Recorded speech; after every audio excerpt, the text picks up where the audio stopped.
નમસ્કાર વિદ્યાર્થી મિત્રો, લાસ્ટ લેક્ચરની અંદર આપણે અન્નવાહક પેશી અને પુલી એધા અને પુલી એધાની સક્રિયતાનો અભ્યાસ કર્યો હતો, જેમાં એધાવલયનું નિર્માણ કઈ રીતે થાય છે એ પણ આપણે ભણી ચૂક્યા હતા. આજે આપણે દ્વિતીય વૃદ્ધિનો અભ્યાસ કરવાનો છે. તો દ્વિતીય વૃદ્ધિ જે છે એની અંદર આપણે સૂર્યમુખી મૂળ, સૂર્યમુખી પ્રકાંડ, વખડો કે જેને સાલ્વાડોરા કહેવાય છે એનું પ્રકાંડ, નખવેલ એટલે કે બિગ્નોનિયાનું પ્રકાંડ અને ગળો જે ટીનોસ્પોરા એના પ્રકાંડની અંદર આપણે દ્વિતીય વૃદ્ધિનો અભ્યાસ કરવાનો છે. તમે પ્રેક્ટિકલ્સની અંદર આ જે બધા સ્ટેમ અને રૂટ છે, sunflower stem, sunflower root, bignonia stem, salvadora stem, આ બધાનો અભ્યાસ તમે પ્રેક્ટિકલની અંદર કરી ચૂક્યા છો. આજે આપણે થિયરીનો અભ્યાસ કરીશું. તો જોઈએ દ્વિતીય વૃદ્ધિ. વાત કરીએ દ્વિતીય વૃદ્ધિ, તો સૌ પહેલાં તો એ કહીશ કે દ્વિતીય વૃદ્ધિ કોને કહેવાય. તો કદાચ મેં તમને લેબની અંદર પણ કહ્યું હતું કે દ્વિતીય વૃદ્ધિ કોને કહેવાય છે. તો જે વનસ્પતિઓ જે હોય છે એ વનસ્પતિઓની અંદર એધાની ક્રિયાશીલતાથી નવી પેશીઓ ઉમેરાય છે. એધાની ક્રિયાશીલતાથી નવી પેશીઓ ઉમેરાય છે, જેવી કે દ્વિતીયક અન્નવાહક, દ્વિતીયક જલવાહક, મજ્જા કિરણો વગેરે. અને એના કારણે શું થાય છે કે વનસ્પતિનું જે અંગ હોય છે એ અંગની અંદર ઘેરાવો થાય છે, જેને આપણે સિમ્પલ શબ્દોમાં કહીએ તો દ્વિતીય વૃદ્ધિ જે છે એ વનસ્પતિના અંગમાં ઘેરાવો થાય છે. કે એધા ક્રિયાશીલતા દાખવે એટલે શું થાય, નવી પેશીઓ ઉમેરાય. પ્રાથમિક જલવાહક અને પ્રાથમિક અન્નવાહક તો હોય છે, પણ જ્યારે એધાની ક્રિયાશીલતા થશે એટલે નવા કોષો ઉમેરાશે, જેની અંદર દ્વિતીયક જલવાહક, દ્વિતીયક અન્નવાહક, મજ્જા કિરણો વગેરે એડ થાય છે, ઉમેરાય છે. અને એના કારણે વનસ્પતિના અંગમાં ઘેરાવો થાય છે, જેને દ્વિતીય વૃદ્ધિ તરીકે ઓળખવામાં આવે છે. તો વાત કરીએ દ્વિતીય વૃદ્ધિ. મોટાભાગે અનાવૃત બીજધારી અને દ્વિદળી વનસ્પતિઓ તેમજ કેટલીક એકદળી અને ત્રિઅંગી વનસ્પતિઓમાં પ્રાથમિક વૃદ્ધિ પૂર્ણ થયા બાદ પ્રકાંડ અને મૂળની જાડાઈમાં વધારો કરવા માટે દ્વિતીય વૃદ્ધિ થતી જોવા મળે છે. હવે શું થાય છે કે મોટાભાગે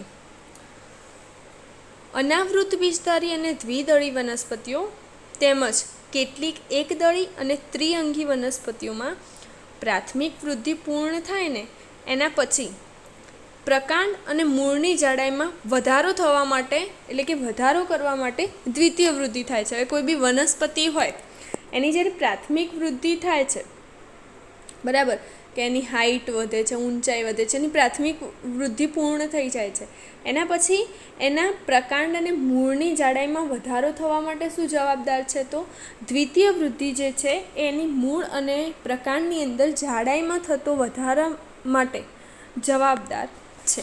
એટલે કે મૂળની અને પ્રકાંડની જાડાઈમાં વધારો કરવા માટે દ્વિતીય વૃદ્ધિ થતી જોવા મળે છે. એધાની ક્રિયાશીલતાથી ઉમેરાતી નવી પેશીઓ જેવી કે દ્વિતીયક અન્નવાહક અને દ્વિતીયક જલવાહક તેમજ મજ્જા કિરણોને પરિણામે જે તે અંગોનો ઘેરાવો વધે છે તેને દ્વિતીય વૃદ્ધિ કહેવામાં આવે છે. હવે શું થાય છે કે જ્યારે એધા ક્રિયાશીલતા દાખવશે એટલે નવી પેશીઓ ઉમેરાશે, જેવી કે દ્વિતીયક અન્નવાહક અને દ્વિતીયક જલવાહક. પ્રાથમિક તો હશે જ, પણ જ્યારે એધાની ક્રિયાશીલતા થશે એટલે આ પેશીઓ નવી ઉમેરાશે, દ્વિતીયક અન્નવાહક અને દ્વિતીયક જલવાહક. એના સિવાય પણ મજ્જા કિરણો ઉમેરાશે, દ્વિતીયક અન્નવાહક ઉમેરાશે, દ્વિતીયક જલવાહક ઉમેરાશે. એના કારણે શું થશે કે જે તે વનસ્પતિ હશે એના અંગમાં ઘેરાવો થશે, એનું પ્રકાંડ હોય કે મૂળ હોય એનો ઘેરાવો વધે છે, તેને દ્વિતીય વૃદ્ધિ કહેવામાં આવે છે. તો દ્વિતીય વૃદ્ધિ કોને કહેવાય, તો તમને હવે યાદ રહી જ ગયું હશે કે એધાની ક્રિયાશીલતાને કારણે નવી પેશીઓ ઉમેરાય છે, દ્વિતીયક જલવાહક, દ્વિતીયક અન્નવાહક અને મજ્જા કિરણો, જેના કારણે વનસ્પતિના અંગમાં ઘેરાવો થાય છે. એને દ્વિતીય વૃદ્ધિ કહેવાય છે.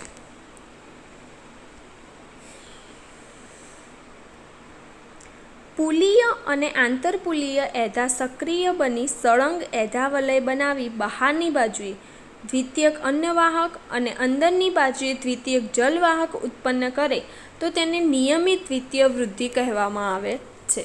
હવે દ્વિતીય વૃદ્ધિ તો ખરી, પણ એ બે પ્રકારે થાય છે. એક દ્વિતીય વૃદ્ધિ નિયમિત કહેવાય છે, જ્યારે બીજી જે છે અનિયમિત દ્વિતીય વૃદ્ધિ તરીકે ઓળખાય છે. હવે નિયમિત દ્વિતીય વૃદ્ધિ એટલે શું અને અનિયમિત દ્વિતીય વૃદ્ધિ એટલે શું, તો એ જોઈએ. તો જે નિયમિત દ્વિતીય વૃદ્ધિ છે ને, એની અંદર શું થાય કે પુલીય અને આંતરપુલીય એધા જે હોય છે, એટલે કે પુલીય અને આંતરપુલીય એધા સક્રિય બનશે, સક્રિય બની સળંગ એધાવલય બનાવશે અને એમાં બહારની બાજુ દ્વિતીયક અન્નવાહક અને અંદરની બાજુએ દ્વિતીયક જલવાહક ઉત્પન્ન કરે તો તેને નિયમિત દ્વિતીય વૃદ્ધિ કહેવાય છે. સિમ્પલ શબ્દોમાં તમારે એવું યાદ રાખવાનું છે કે બહારની તરફ અન્નવાહક પેશી અને અંદરની તરફ જલવાહક પેશી ઉત્પન્ન થાય તો તેને નિયમિત દ્વિતીય વૃદ્ધિ તરીકે ઓળખવામાં આવે છે. આ પ્રકારે દ્વિતીય વૃદ્ધિ ન થતાં તેમાં કોઈ પણ પ્રકારનો ફેરફાર થાય તો તે અનિયમિતતા કહેવાય છે. હવે એ પ્રકારે દ્વિતીય વૃદ્ધિ ન થતી હોય, કયા પ્રકારે કે બહારની તરફ અન્નવાહક અને અંદરની તરફ જલવાહક એ રીતે ઉત્પન્ન ન થતી હોય તો, એટલે કે એ રીતે ઉત્પન્ન ન થતી હોય તો એ કહેવાશે એની અનિયમિતતા. બરાબર, નિયમિતમાં ખબર પડી ગઈ તમને કે બહારની બાજુએ અન્નવાહક અને અંદરની બાજુએ જલવાહક ઉત્પન્ન થશે. અને એ પ્રકારે દ્વિતીય વૃદ્ધિ ન થતી હોય એમાં કોઈ ફેરફાર થાય તો એ એની અનિયમિતતા કહેવાય છે. દાખલા તરીકે જોઈએ આપણે, એધાનું સ્થાન અનિયમિત હોય, નિયમિત એધા અનિયમિત કાર્ય કરે, સહાયક એધાઓ બને અને તે ક્રિયાશીલ હોય, મધ્યરંભ સિવાય એધાની ઉત્પત્તિ થાય, આંતરદારૂક અન્નવાહક પેશીની ઉત્પત્તિ થાય, દ્વિતીયક જલવાહકમાં જલવાહિનીઓની ગેરહાજરી હોય. હવે જુઓ, નિયમિત દ્વિતીય વૃદ્ધિની તો આપણે વાત થઈ કે જે પુલીય અને આંતરપુલીય એધા હોય એ સક્રિય બની અને સળંગ એધાવલય બનાવી બહારની બાજુએ દ્વિતીયક અન્નવાહક અને અંદરની બાજુએ દ્વિતીય જલવાહક ઉત્પન્ન કરે તો એ નિયમિત દ્વિતીય વૃદ્ધિ કહેવાય. પણ એ સિવાય એવી વૃદ્ધિ ન થતાં એમાં કોઈ પણ ફેરફાર હોય ને તો એ એની અનિયમિતતા કહેવાય. દાખલા તરીકે એધા હોય, એનું સ્થાન જ અનિયમિત હોય. બરાબર, એધાનું સ્થાન અનિયમિત હોય, નિયમિત એધા હોય પણ કાર્ય અનિયમિત કરતું હોય, સહાયક એધાઓ બનતી હોય અને કાર્યશીલ રહેતી હોય, મધ્યરંભ સિવાય એધાની ઉત્પત્તિ થતી હોય કે મધ્યરંભનો જે ભાગ હોય એના સિવાય કોઈ જગ્યાએ એધાની ઉત્પત્તિ થતી હોય, પછી આંતરદારૂક અન્નવાહક પેશીની ઉત્પત્તિ થતી હોય, દ્વિતીયક જલવાહકમાં જલવાહિનીઓ ગેરહાજર હોય. તો આ બધા કિસ્સાઓમાં અને એના સિવાય પણ, જેમ કે આ છે છૂટા છવાયા વાહિપુલોની ઉત્પત્તિ, જલવાહક અને અન્નવાહક સમૂહોની ઉત્પત્તિ, મજ્જાકીય વાહિપુલોની ઉત્પત્તિ, બાહ્યકીય વાહિપુલોની ઉત્પત્તિ, અંતઃદારૂક અન્નવાહક પેશી, એક દળીમાં વલયમાં ગોઠવાયેલા વાહિપુલો, એક દળીમાં વૃદ્ધિ વગેરે જેવા કોઈ પણ કિસ્સામાં થતી દ્વિતીય વૃદ્ધિ એ અનિયમિત દ્વિતીય વૃદ્ધિ કહેવાય છે. કે જે વાહિપુલોની ઉત્પત્તિ જે છે એ છૂટા છવાયા થતા હોય, બરાબર, કે છૂટા છવાયા વાહિપુલોની ઉત્પત્તિ થતી હોય, જલવાહક અને અન્નવાહક સમૂહોની ઉત્પત્તિ થતી હોય, કે આખો જલવાહકના સમૂહો, અન્નવાહકના સમૂહોની ઉત્પત્તિ થતી હોય, મજ્જાકીય વાહિપુલોની ઉત્પત્તિ થતી હોય, બાહ્યકીય વાહિપુલની ઉત્પત્તિ થતી હોય, બરાબર, કે મજ્જામાં વાહિપુલો ઉત્પન્ન થતા હોય, બાહ્યકના પ્રદેશમાં થતા હોય, અંતઃદારૂક અન્નવાહક પેશી હોય, પછી એક દળીમાં જે વલયમાં ગોઠવાયેલા વાહિપુલો હોય, એક દળીમાં જે વૃદ્ધિ થતી હોય, આ બધા જ જે કહેવાય ને કે આ વગેરે જેવા કોઈ પણ કિસ્સામાં થતી દ્વિતીય વૃદ્ધિ અનિયમિત દ્વિતીય વૃદ્ધિ કહેવાય છે. કે આ પ્રકારના કોઈ પણ કિસ્સામાં જે દ્વિતીય વૃદ્ધિ થાય છે એને અનિયમિત દ્વિતીય વૃદ્ધિ તરીકે ઓળખાય છે.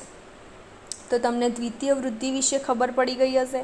એમાંય નિયમિત એટલે શું અને અનિયમિત એટલે શું એ પણ તમને આઈડિયા આવી ગયો હશે. હવે આપણે જોઈએ સૂર્યમુખીના મૂળમાં નિયમિત દ્વિતીય વૃદ્ધિ. હવે આપણે સૂર્યમુખીના મૂળની અંદર અનિયમિત દ્વિતીય વૃદ્ધિ, નિયમિત દ્વિતીય વૃદ્ધિ જોઈશું. હવે આમાં શું થશે, મૂળ છે એટલે મૂળમાં તો એધા આવેલી હોતી નથી. એટલે આમાં શું થશે કે એધાવલયની પટ્ટીઓનું નિર્માણ થશે. તો જોઈએ, સૂર્યમુખી દ્વિદળી વનસ્પતિ છે. તેના તરુણ મૂળમાં ચતુસૂત્રી અરીયવાહી પુલ હોવાથી 4 અન્નવાહક અને 4 જલવાહકના સમૂહ એકાંતરે ગોઠવાયેલા હોય છે. હવે જુઓ, સૂર્યમુખી જે છે એ આપણને ખબર છે કે દ્વિદળી વનસ્પતિ છે અને એનું જે મૂળ હોય, તરુણ મૂળ, એમાં ચતુસૂત્રી અરીયવાહી પુલ આવેલા હોય છે. એટલે કે 4 ચતુસૂત્રી હશે અને ચતુસૂત્રી હોવાથી શું થશે કે 4 અન્નવાહક અને 4 જલવાહક સમૂહો જે છે એ એકાંતરે ગોઠવાયેલા હશે. પ્રાથમિક વૃદ્ધિ બાદ દ્વિતીય વૃદ્ધિની શરૂઆત માટે એધાવલય પટ્ટીઓનું નિર્માણ થાય છે. હવે પ્રાથમિક વૃદ્ધિ જ્યારે થઈ જાય ને એના પછી દ્વિતીય વૃદ્ધિની શરૂઆત થાય. પ્રાથમિક વૃદ્ધિ થઈ ગયા બાદ દ્વિતીય વૃદ્ધિની જ્યારે શરૂઆત થાય એના માટે શું થશે કે એધાવલય પટ્ટીઓનું નિર્માણ થશે. એધાવલય પટ્ટીઓનું નિર્માણ થશે કારણ કે મૂળની અંદર એધા આવેલી હોતી નથી. જુઓ, કારણ કે મૂળમાં એધા આવેલી હોતી નથી. 4 પ્રાથમિક જલવાહક પેશીની આદિદારુ વાહિનીઓની બહારની તરફ આવેલા મૃદુતક કોષો અને 4 પ્રાથમિક અન્નવાહક પેશીની નીચે તરફ આવેલા મૃદુતક કોષો સક્રિય બની વર્ધનશીલ ગુણધર્મ મેળવી 4 અને 4 એમ કુલ 8 એધાવલય પટ્ટીઓનું નિર્માણ થાય છે. હવે શું થશે કે મૂળમાં જે છે એ એધાવલય પટ્ટીઓનું નિર્માણ થશે કારણ કે મૂળની અંદર એધા તો આવેલી હોતી નથી. એટલે આની અંદર શું થશે કે 4 પ્રાથમિક જલવાહક પેશી. હવે કેમ 4 હશે? કારણ કે એની અંદર કેવા વાહિપુલો હોય છે? ચતુસૂત્રી અરીયવાહી પુલો હોય છે.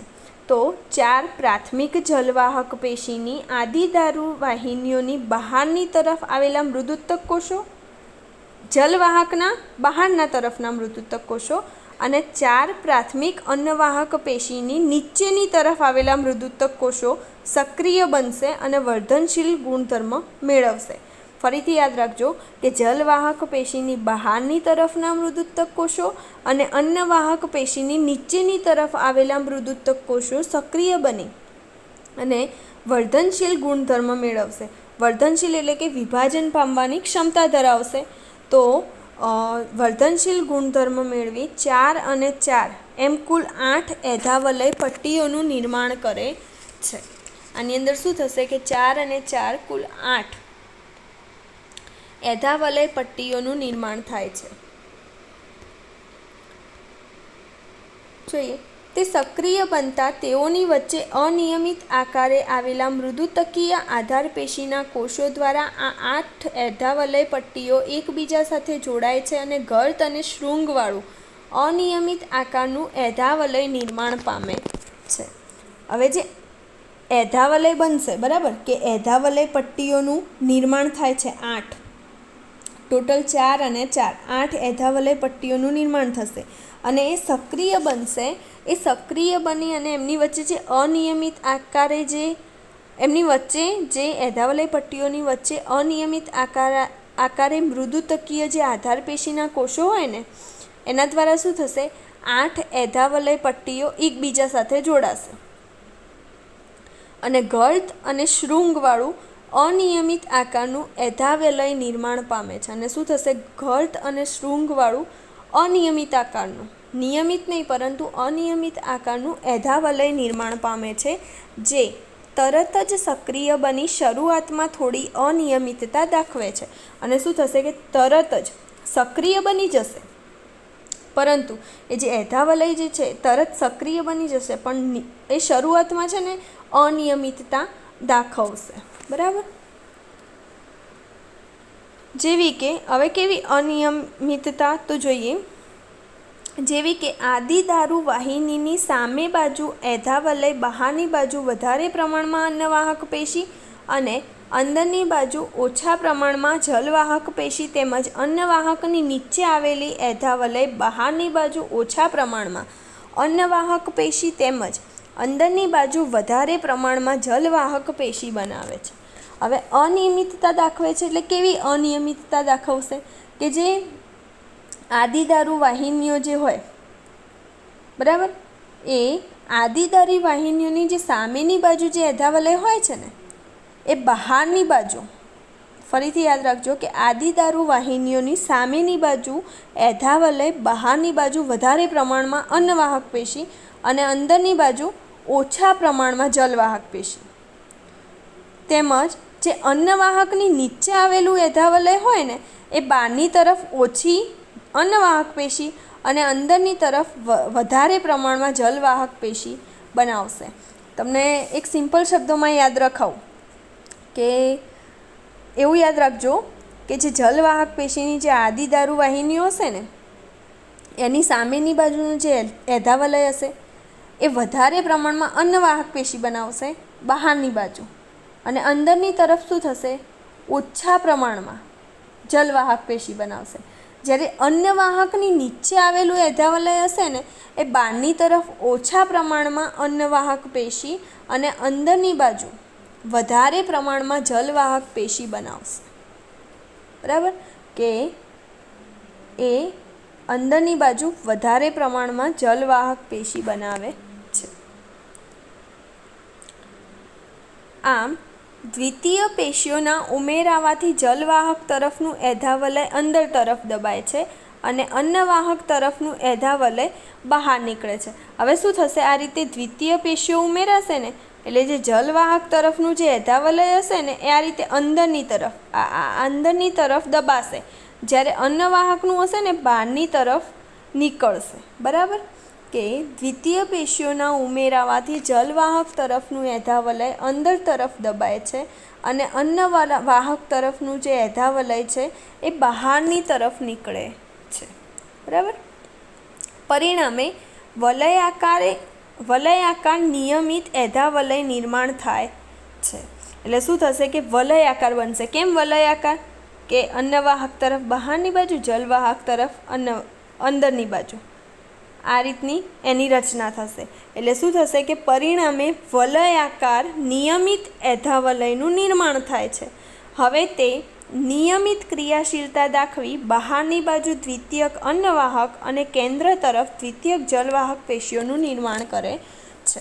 અને શું થશે કે જે વલયાકાર નિયમિત એધાવલયનું નિર્માણ થયું એ નિયમિત ક્રિયાશીલતા દાખવશે અને બહારની તરફ દ્વિતીયક અન્નવાહક અને કેન્દ્ર તરફ એટલે કે અંદરની તરફ દ્વિતીયક જલવાહક પેશીનું નિર્માણ કરે છે. હવે જુઓ, બંને પ્રકારની દ્વિતીય પેશીઓમાં છૂટાછવાયા મજ્જાકિરણો પણ નિર્માણ પામે છે. હવે દ્વિતીયક જલવાહક અને દ્વિતીયક અન્નવાહક પેશીઓ ઉમેરાય છે ને એની અંદર છૂટાછવાયા મજ્જાકિરણો પણ નિર્માણ પામશે. આ સાથે પ્રાથમિક અન્નવાહક પેશી પણ પરિઘ તરફ ખસતી જાય છે અને ધીરે ધીરે તેના કોષો પર દબાણ આવવાથી તે ચપટા બની જાય છે. હવે સમજો કે અંદર જે છે એ દ્વિતીયક અન્નવાહક, દ્વિતીયક જલવાહક અને મજ્જાકિરણો એડ થશે, ઉમેરાશે. એટલે શું થશે કે જે પ્રાથમિક અન્નવાહક પેશી હશે ને પરિઘ તરફ ખસતી જશે એટલે ધીરે ધીરે એના કોષો પર શું થશે, દબાણ આવવા લાગશે. દબાણ આવશે એટલે એના કોષો કેવા થશે, ચપટા બની અને નાશ પામી જાય છે. બરાબર, કે પ્રાથમિક અન્નવાહક પેશી જે છે પરિઘ તરફ ખસતી જાય છે અને ધીરે ધીરે તેના કોષો પર દબાણ આવવાથી તે ચપટા બની અને નાશ પામે છે. તેવી રીતે પ્રાથમિક જલવાહક પેશીના કોષો કેન્દ્રની મજ્જા તરફ ખસતા જઈ છેવટે કેન્દ્રમાં ભેગા થઈ તેઓની પર દબાણ આવવાથી તે પણ ચપટા બની તંતુઓમાં ફેરવાઈ જાય છે. આપણે વાત કરી કે પ્રાથમિક અન્નવાહક પેશીના કોષો જે છે, પ્રાથમિક દ્વિતીયના ઉમેરાયા પછી પ્રાથમિક જે છે એ પરિઘ તરફ ખસતા જશે અને ધીમે ધીમે ચપટા બનીને નાશ પામશે. તો પ્રાથમિક જલવાહકની વાત કરીએ તો એમાં શું થશે કે કોષો જે છે, પ્રાથમિક જલવાહક પેશીના કોષો એ કેન્દ્રની મજ્જા તરફ ખસશે. મજ્જા તરફ ખસી અને છેવટે કેન્દ્રમાં ભેગા થશે. ભેગા થઈ તેઓની પર દબાણ આવશે એટલે એ ચપટા બની અને તંતુઓમાં ફેરવાઈ જશે. પહેલાં જે છે પરિઘ તરફ જશે, પહેલાં જે છે મજ્જા તરફ એટલે કે કેન્દ્રમાં ભેગા થશે અને એની પર પણ દબાણ આવશે. દબાણ આવશે એટલે ચપટા બની અને તંતુઓમાં ફેરવાઈ જાય છે. બરાબર. જો અહીંયા આકૃતિ છે તો આ આકૃતિની અંદર તમે જોશો તો એધાવલય જે છે એમાં જે પ્રાથમિક અન્નવાહક તરફના હશે, એટલે કે જે એવું કહીએ કે દ્વિતીય પેશીઓના ઉમેરાવાથી જે જલવાહક તરફનું એધાવલય છે એ અંદર તરફ દબાય છે. જલવાહક તરફનું જે છે અંદર તરફ દબાશે, જ્યારે અન્નવાહક તરફનું જે એધાવલય હશે એ બહારની તરફ નીકળે છે. બરાબર. આ આકૃતિ તમે બુકની અંદર જોશો એટલે તમને આઈડિયા આવી જશે. બરાબર. કે સૂર્યમુખીના મૂળની અંદર નિયમિત દ્વિતીય વૃદ્ધિ એની રેખાંકિત આકૃતિઓ દર્શાવી છે આની અંદર. બરાબર. જો આ અહીંયા ટોટલ 4 આકૃતિ બતાવી છે કે સૂર્યમુખીના મૂળનો અનુપ્રસ્થ છેદ છે.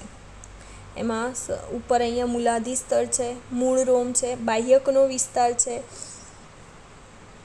અંતસ્તર, પરિચક્ર, આદિદારુ, અનુદારુ.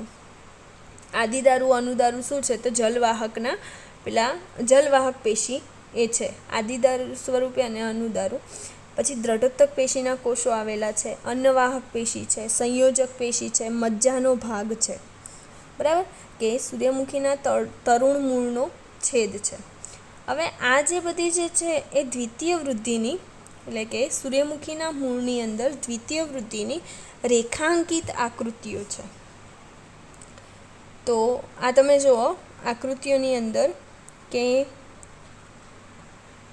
મૂલાધિ સ્તર બતાવ્યું છે, બાહ્યકનો વિસ્તાર, અંતસ્તર, પરિચક્ર. એના પછી ખાસ તમે જુઓ કે અહીંયા પ્રાથમિક અન્નવાહક પેશી બતાવી છે. બરાબર. એધા છે, દ્વિતીયક જલવાહક છે, દ્વિતીયક અન્નવાહક છે, પ્રાથમિક જલવાહક. અહીંયા જુઓ આ પ્રાથમિક જલવાહક છે. શરૂઆતમાં આ પ્રાથમિક જલવાહક છે, આ પ્રાથમિક અન્નવાહક છે. હવે આ આકૃતિની અંદર તમે જુઓ દ્વિતીયક અન્નવાહક પેશી અને દ્વિતીયક જલવાહક પેશી ઉમેરાઈ છે. દ્વિતીયક અન્નવાહક પેશી અને દ્વિતીયક જલવાહક પેશીનો ઉમેરો થાય છે. એના પછી આ આકૃતિની અંદર તમે જુઓ અહીંયા જે બતાવી છે પ્રાથમિક અન્નવાહક પેશી, આ રહી આકૃતિ. આ જે રચના છે એ છે પ્રાથમિક અન્નવાહક પેશી અને અહીંયા બતાવી છે પ્રાથમિક જલવાહક પેશી. હવે દ્વિતીયક ક્યાં એડ થાય છે તો આ જુઓ, આ જે છે એ દ્વિતીયક અન્નવાહક પેશી છે અને અહીંયા દ્વિતીયક જલવાહક પેશી એડ થાય છે. બરાબર. આ એની આકૃતિ જે છે એ રેખાંકિત બતાવી છે અને મેં અગાઉ પણ વાત કરી કે આની અંદર દ્વિતીયક જલવાહક પેશીઓ અને દ્વિતીયક અન્નવાહક પેશીની સાથે સાથે મજ્જા કિરણોનો પણ ઉમેરો થાય છે. મજ્જા કિરણોના કોષો પણ એડ થાય છે. બરાબર. તો અહીંયા બતાવ્યા છે મજ્જા કિરણો. તો આ જે છે અહીંયા જો ત્વક્ષા, ત્વક્ષેધા જે છે એ ક્યારે નિર્માણ પામે છે કે બાહ્યક અને અધિસ્તર જે છે એની અંદર દ્વિતીય વૃદ્ધિ થવાથી ત્વક્ષેધા જે છે એ ત્વક્ષેધા સક્રિય બને છે અને ત્વક્ષેધા સક્રિય બનશે એટલે ત્વક્ષા અને ઉપત્વક્ષાનું નિર્માણ કરશે અને ત્વક્ષા અને ઉપત્વક્ષા બનશે એટલે કે પરિણામે શું થશે કે બાહ્યવલ્કનું નિર્માણ થાય છે. તેમાં વચ્ચે વાતછિદ્રો પણ બનતા જશે. તો જુઓ હવે આ આકૃતિ જોઈએ આપણે. મૂળની અંદર સૂર્યમુખીના મૂળની અંદર એધાવલયની ઉત્પત્તિની છે. સૌથી બહાર અહીંયા જો એક અહીંયા આકૃતિ સિમ્પલ ફોર્મમાં તમને દોરીને બતાવું છું.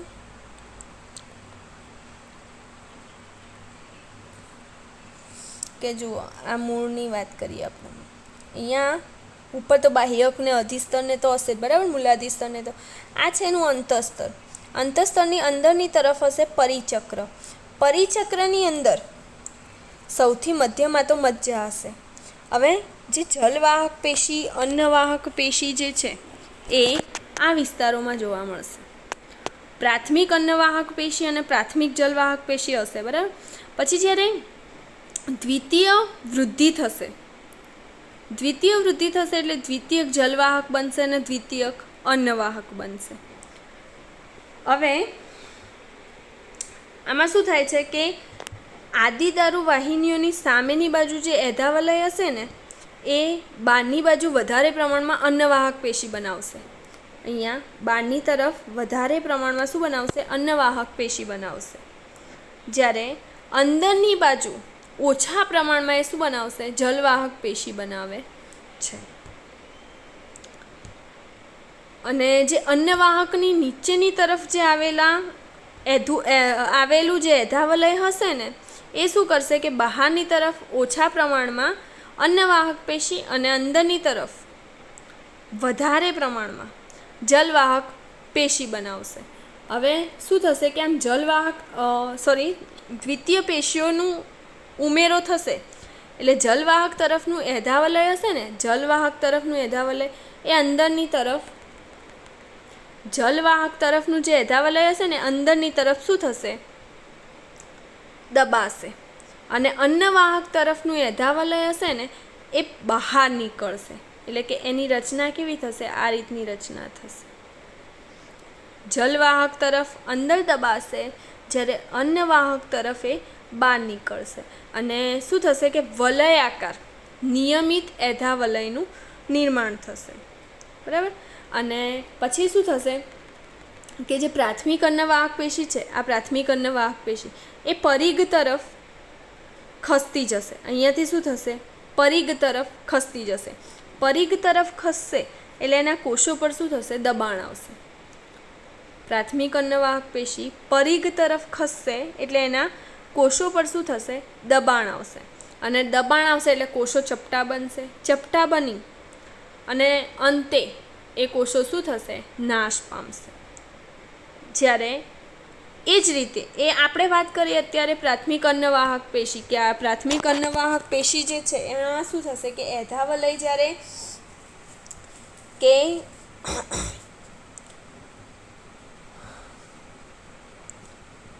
અંદર જ્યારે દ્વિતીયક અન્નવાહક, દ્વિતીયક જલવાહક, મજ્જા, કિરણો વગેરે નિર્માણ પામશે એટલે શું થશે કે પ્રાથમિક અન્નવાહક પેશી પરિઘ તરફ ખસતી જશે અને એના કોષો પર શું થશે? ધીરે ધીરે દબાણ આવવા લાગશે. દબાણ આવશે એટલે કોષો ચપટા બનશે. ચપટા બની અને અંતે એ આખરે નાશ પામે છે. એ જ રીતે જે પ્રાથમિક જલવાહક પેશી હોય, આ જે પ્રાથમિક જલવાહક પેશી જે છે એની અંદર શું થશે? કોષો કેન્દ્ર તરફ ખસતા જશે.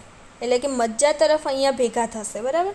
કે છેવટે કેન્દ્રમાં ભેગા થઈ તેઓની પર દબાણ આવવાથી તે ચપટા બની તંતુમાં ફેરવાઈ જશે. પેલા જે છે કોષો નાશ પામશે. જલવાહક પેશીના જે છે પરિઘ તરફ એમની ઉપર દબાણ આવશે. જ્યારે જલવાહક પેશી જે છે એ મધ્યમાં મજ્જા તરફ ભેગા થશે. ભેગા થશે એટલે એમની ઉપર પણ શું થશે? દબાણ તો આવશે જ. કોષો ઉમેરાશે જેમ જેમ એમ એ કોષો ઉપર શું થશે? દબાણ આવશે. દબાણ આવશે એટલે છેવટે કેન્દ્રમાં ભેગા થશે. કેન્દ્રમાં ભેગા થઈ અને ચપટા બની અને તંતુઓમાં એ ફેરવાઈ જશે, બરાબર. કે જે જલવાહક, હવે આ દ્વિતીયક જ્યારે ઉમેરાશે એટલે ધીમે ધીમે પ્રાથમિક જે છે નાશ પામશે. કેવી રીતે નાશ પામે છે? તો પ્રાથમિક અન્નવાહક પેશીના કોષો ચપટા બની પરિઘ તરફ ખસશે અને દબાણ આવશે એટલે ચપટા બનીને નાશ પામશે.